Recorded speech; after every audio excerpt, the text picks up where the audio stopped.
আসসালামু আলাইকুম। আমি আজকে শেখানোর চেষ্টা করব নদী পাড়ের দৃশ্য এবং খুব কম সময়ে যাতে ছোটরা এটা আঁকতে পারে সেটা দেখানোর ট্রাই করব।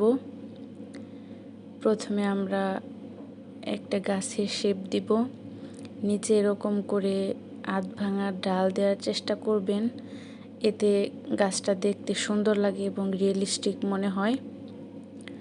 অনেক সময় ছোটরা প্রতিযোগিতামূলক পরীক্ষায় অংশগ্রহণ করে, দেখা যায় অনেক বেশি কিছু আঁকতে গেলে সময়ের মধ্যে শেষ করতে পারে না।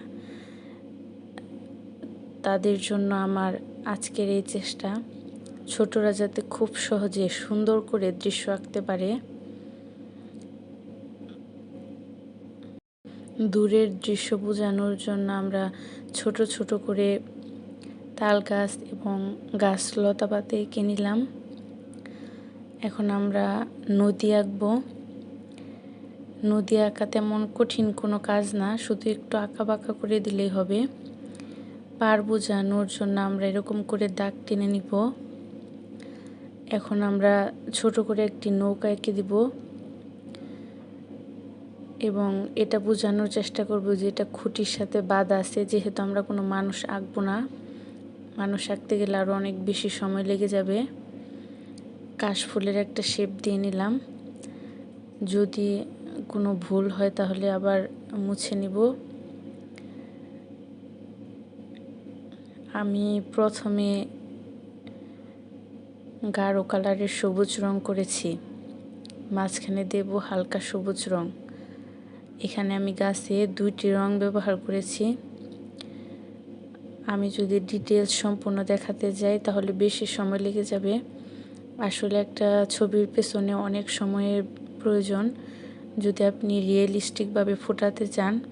এজন্য স্কিপ করে আবার আমি একদম নিখুঁতভাবে ঘষে ঘষে রংটা কমপ্লিট করেছি। গাছে আমি 3টা রং ব্যবহার করেছি। একটু প্রথমে কালো শেড দিয়ে নেবেন,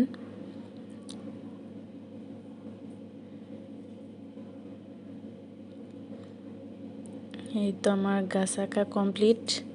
এখন আমরা দূরের দৃশ্য দেখানোর জন্য যে সবুজ গাছপালা এঁকেছি এখানে 3 কালারের রং দিব, একটা গাঢ় সবুজ, পরেরটা হালকা এবং সাথে ইয়েলো। কারণ উপরের দিকের লতাপাতা কচি থাকে এবং সূর্যের আলো পড়ে অনেকটা হলুদের মতো লাগে। নদী পাড়ের এখানে আমি প্রথমে গাঢ় সবুজ দেব, যেহেতু এটা কাছের দৃশ্য। যখন দূরে রং করব তখন হলুদ এবং সাথে হালকা সবুজ কালারটা ব্যবহার করব। আশা করি আমার এই ছবি আঁকার শেষ অবধি আপনারা থাকবেন এবং লাইক কমেন্ট শেয়ার করে পাশে থাকবেন।